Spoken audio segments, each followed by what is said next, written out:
pessoal, tudo bem? Meu nome é Alessandro Casado, sou gerente de projetos da Iman Consultoria e também sou instrutor de alguns treinamentos. Estou hoje mais com vocês aqui com mais um capítulo dos nossos Pílulas de Conhecimento. Dessa vez para falar um pouco sobre gestão das operações de armazéns, né? As diversas oportunidades aí que a gente tem para melhorar nossa produtividade, nosso atendimento, né? Então, o primeiro ponto importante é a gente entender, né, qual que é o objetivo de um armazém, né? Então, o objetivo do armazém, resumindo aqui bastante, fazendo parecer até fácil, né, basicamente é receber adequadamente o material, guardar, né, respeitando as condições, as características, as necessidades de cada material e no momento adequado entregar aos nossos clientes, seja interno ou externo, né, conforme as solicitações, as especificações de cada recebimento, né? Então isso é muito importante, porque isso é que vai direcionar as minhas ações, né, para o objetivo do meu armazém, né? Ou seja, garantir um bom nível de serviço, garantir um bom atendimento aos meus clientes, né?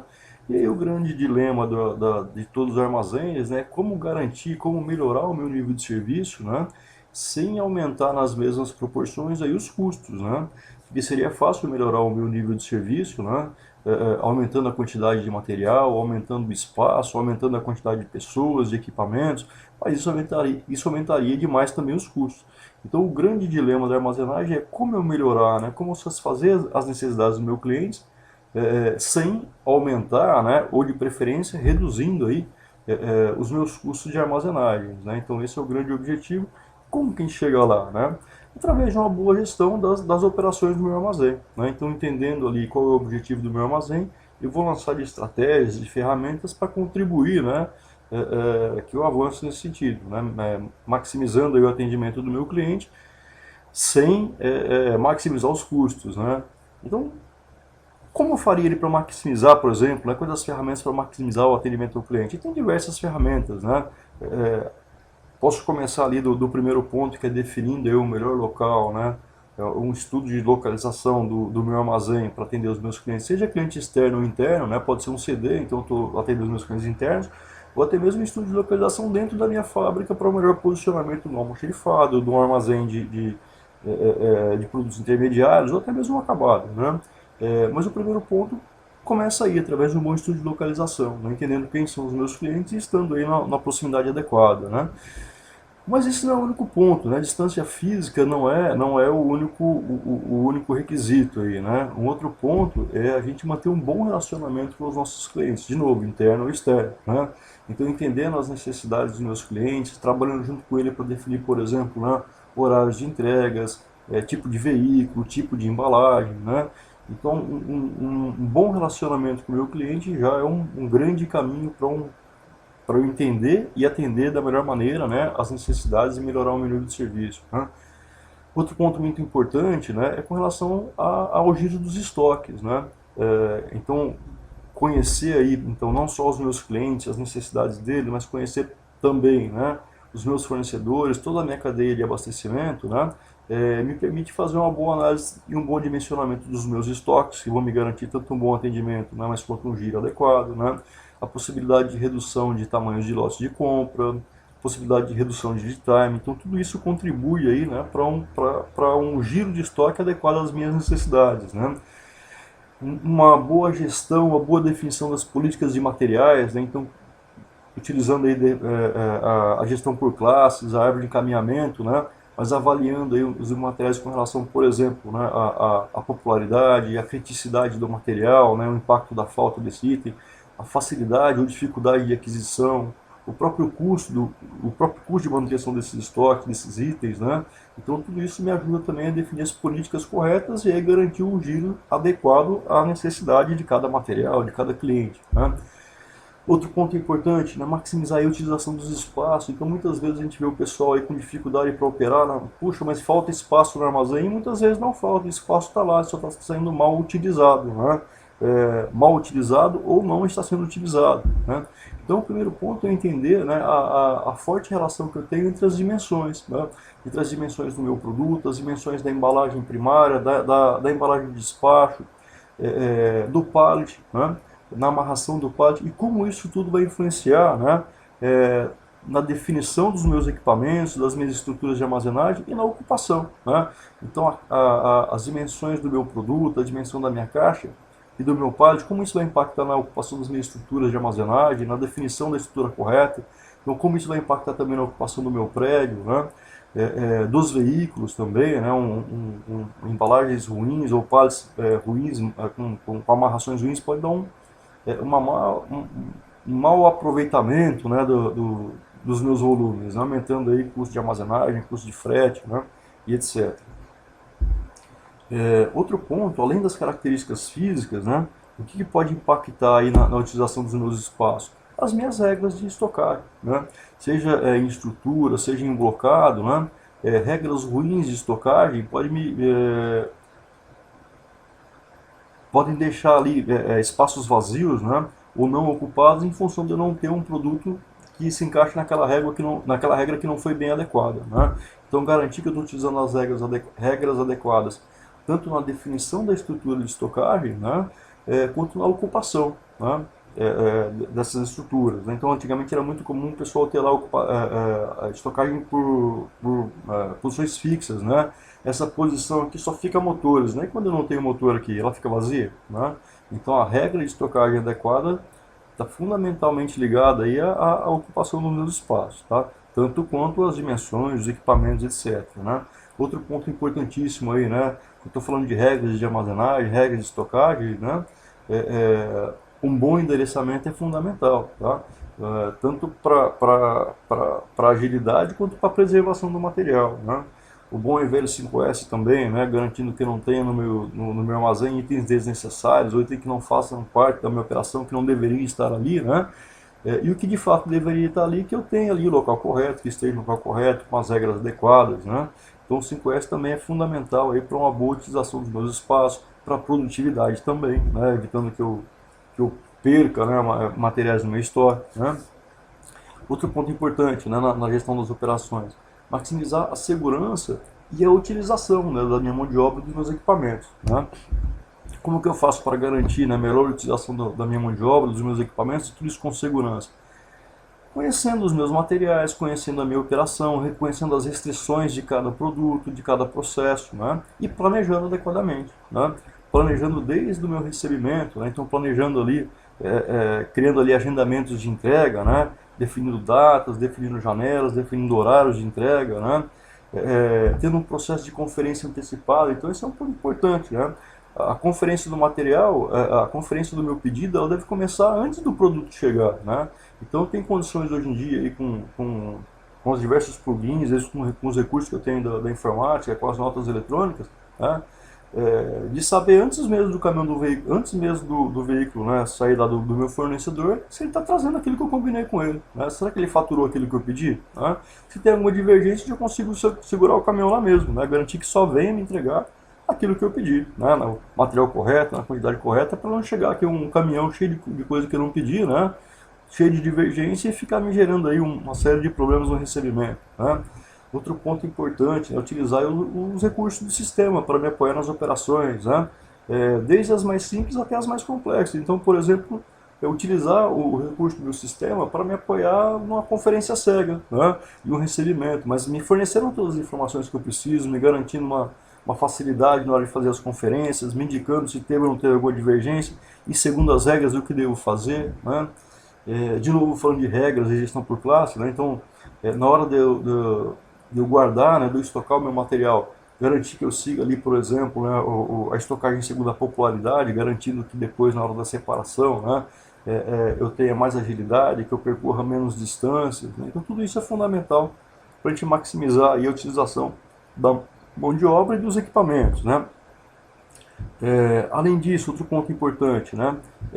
O tipo de equipamento que eu vou utilizar.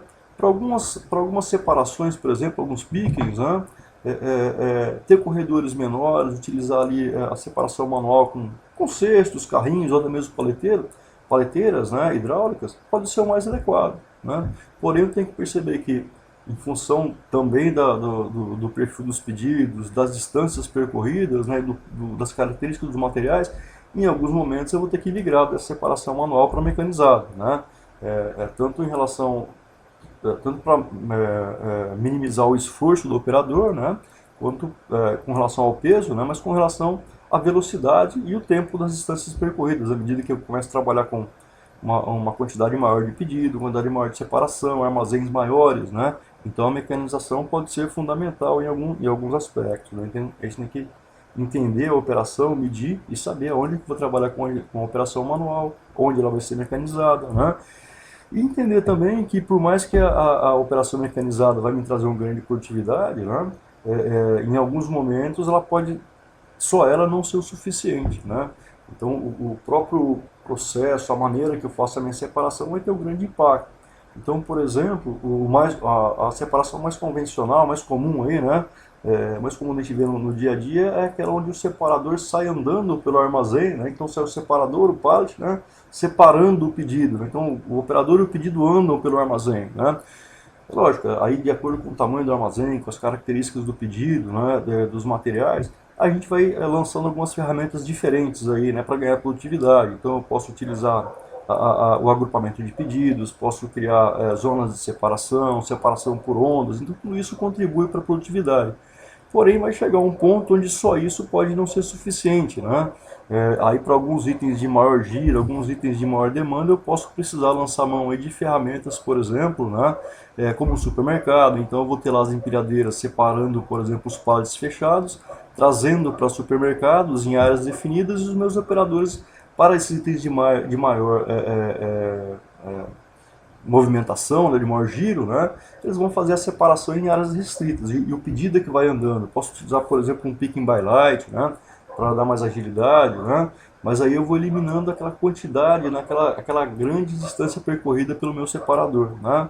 E aí mesmo assim vai chegar um ponto que talvez, mesmo essa operação em supermercado, talvez não seja suficiente. Então o acompanhamento, a gestão adequada dos meus indicadores, né, talvez vai me indicar aí em algum momento que eu precise, né, partir por uma separação automatizada, né. Então onde eu, através do equipamento correto, né, além de eu eliminar, além de eu reduzir os espaços, eu também elimino as distâncias percorridas pelos meus separadores. Então eu tenho o equipamento trazendo o material e o separador e um posto fixo só fazendo o meu pique, né? Então, uma vez que eu reduzo a grande perda aí nos armazéns, que é a movimentação, o deslocamento, né, eu começo a ter mais agilidade. O ponto importante é a gente acompanhar justamente para saber, né, em que estágio que eu estou, né, da minha operação, né? Isso cabe aí também, né, o acompanhamento, a gestão adequada dos itens, né? É, a padronização, né, a utilização de embalagens modulares também é fundamental para a gente ganhar agilidade, ganhar espaço, né? Outro ponto importante que a gente comenta, né, a utilização dos softwares adequados, né? Então, para algumas operações, ou para várias já hoje em dia, né, a gente tem tanto o WMS que me propõe lá agilidade e uma otimização da operação, mas você tem outros diversos softwares que podem apoiar na operação, por exemplo, na paletização, na amarração dos pallets, né? Então aqui o exemplo da utilização de um software para paletização, né? Amarração de pallets, de pallets com produtos diferentes para expedição, né? Até mesmo aqui a organização da carga no veículo, né? Considerando a distribuição de peso sobre os eixos, considerando se o veículo tem uma porta ou mais, considerando aí a sequência de entrega, né? Então são algumas atividades operacionais aí que se eu não tiver um grande cuidado, né, ela vai me gerar perda de produtividade ou no carregamento, ou na entrega, né, ou na ocupação do veículo, gerando custos maiores de fretes, por exemplo, né.